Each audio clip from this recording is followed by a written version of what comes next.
Are you tired of the subpar microphone quality on your quote-unquote gaming headset? Or maybe you have a nice pair of audiophile grade headphones that you would like to game with, but they don't have a mic. Enter the ModMic 5, a modular audio solution that allows you to add a microphone to your favorite pair of headphones. However, are they any good? Let's find out.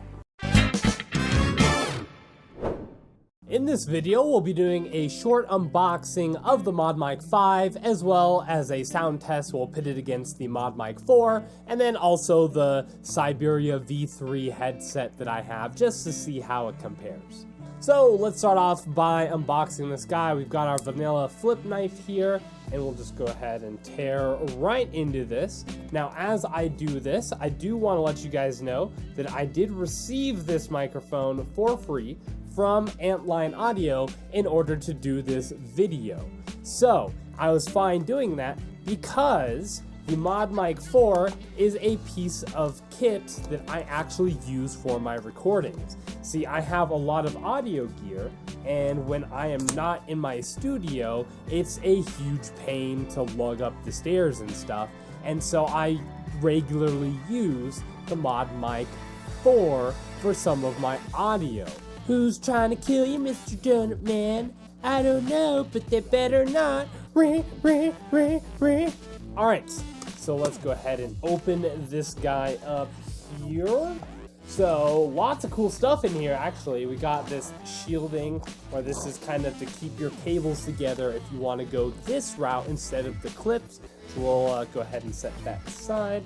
We'll slide out the case, and then we'll throw that back there because we don't need it anymore. I'm actually going to slide out this one as well. Now, one of the cool things I like about the new packaging, which I didn't talk about before I threw it behind me, was that it's a serious improvement over the kind of like toilet paper tube that they used for the ModMic 4, which is a great improvement. So overall, I mean, they look fairly similar. I'll show you guys, see if you guys can see the difference. The ModMic 5's is a little bit higher quality. This one's kind of smoother. This one's a little bit rougher. Feels nicer, to be completely honest. So let's open this case up. I love how they give you a carrying case for this. Let's go ahead and set this up here with my knife so I don't stab myself. So inside of the case, go ahead and open her up. Here, I'll try and do this where you guys can see. There we go. All right, cool. So two of the cool things that this mic has that the ModMic 4 doesn't have. First off, it's fully modular. So if you break a cable, you can replace it. If you want a longer or a shorter cable, you can put a longer or a shorter cable. Hence why you have a 1 meter and a 2 meter cable included in there. And these are really nice cables. They're not braided. They are rubber, but they're like Kevlar reinforced or something. They're really cool. So I'm going to set those aside. So you get two cables. You also get the handy bag of stuff. It's got the alcohol prep pad on there, as well as two of the bases, an extra one of the 3M pads, and then a whole bunch of those clips, like in the ModMic 4, where you can clip it to the other cable, so you have just kind of one to deal with instead of two. All right, next up is the handy dandy little pro tips and how to attach it type thing. So if you don't know how to do so, they include instructions for you. You probably can't read that because of my glaringly large lights. There we go. A little bit better there. Part list as well.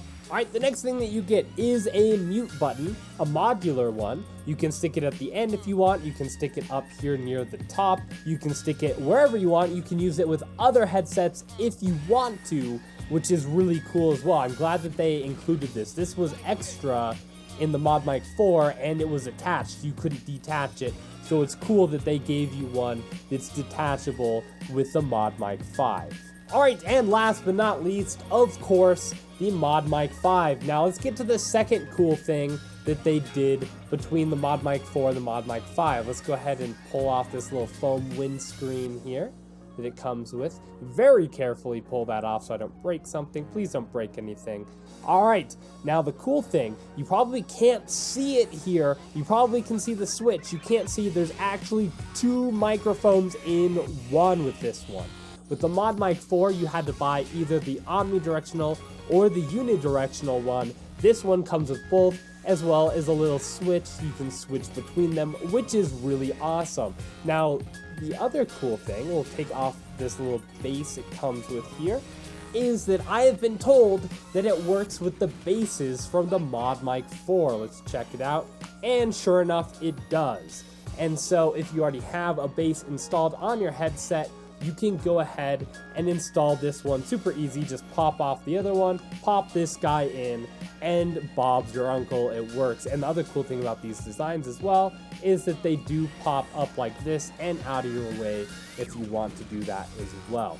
All right, now because this one comes with 2 different microphones, let's see how different they are. Let's start with the unidirectional microphone. This has a frequency response of 100 hertz to 10 kilohertz, which isn't horrible, it's not bad, it's pretty good. Generally speaking, that's going to be where most of your talking is going to be anyways. However, the omnidirectional microphone has a frequency response of 30 hertz to 17.5 kilohertz, a little bit better than the unidirectional. And then you'll see here also that the signal to noise ratio is slightly higher at 58 plus decibels with the omnidirectional compared to the 50 plus decibels for the unidirectional. Now, the signal to noise ratio basically tells you how loud your signal is going to be compared to all of the background noise or the noise of the microphone itself. So the higher your signal to noise ratio is, the better that microphone is for getting rid of background noise. Now, of course, the big difference between the two is that the unidirectional will only pick up the sound directly in front of the microphone, while the omnidirectional will pick up sound all the way around the microphone. So if you're doing a lot of typing or something, maybe you want the unidirectional so that you're not getting some of that typing noise in with your recording. If you're not typing, if you're just talking or recording, the omnidirectional has a much better sensitivity, frequency response, and signal to noise ratio than the unidirectional, so I would choose that one. Alright, so first off we have the SteelSeries Siberia V3. Let's just see how these sound. I'm not going to do any sort of tweaking or audio effects to any of this, so I'm going to just adjust the levels so they're roughly about the same, and then we'll go from there. The quick brown fox jumped over the lazy dog.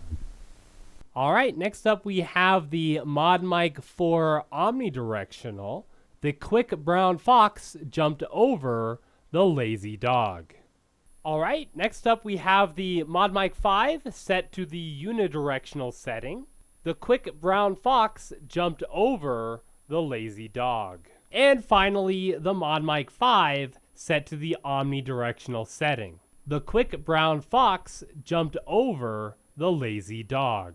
And there you have it. I was actually very pleased with the way that this guy sounded. Actually, with the way that both of the ModMics sounded, especially considering how bad the onboard microphone on a gaming headset sounds. So you can definitely see the difference between all of the three. Now, I didn't do any actual audio editing to them. The only thing I did was normalize all of their levels so that they were at a consistent volume for comparison. If you want to check out the ModMic, I will leave all the links down below if you want to purchase one for yourself. The ModMic 5 is currently $69.95. The ModMic 4 is, I believe, $49.95 if you want the mute switch, and $42.95 if you don't really care about that kind of thing. Now, it does work with all sorts of things. It works with phones, tablets, PC, Mac, although you may need to buy a special adapter for some of them. There's also a USB adapter. I'd show you it, but I'm using it right now. Again, thank you to guys at Antlion Audio for allowing me to do this video, for sending me this mic, for letting me test stuff out, and for being very patient with me. I do appreciate it. thank you guys so much. I hope you guys found this video either entertaining or informative. I love these mics. I'll be completely honest. They sound great. And if you are looking for a mic to record with, maybe for YouTube or something, or just to talk with your friends while gaming, definitely look at these guys. They're at about the Blue Snowball range, and in my opinion, they sound much better. Last thing before we go though, these are condenser mics. They do require a little bit of phantom power, which you'll normally get through your cable. Not to worry about. You can use them with a mixing board or audio interface. Just be very careful not to get them over about 10 or 12 volts of phantom power. They do need 1 to 10 volts to function. If you go all the way up to the 48 volts that your board will do, then you'll fry it and it'll smell really bad, so don't do it. But with that, thank you guys for watching. I do appreciate it. I hope you have a fantastic rest of your day, and I will see you in the next episode.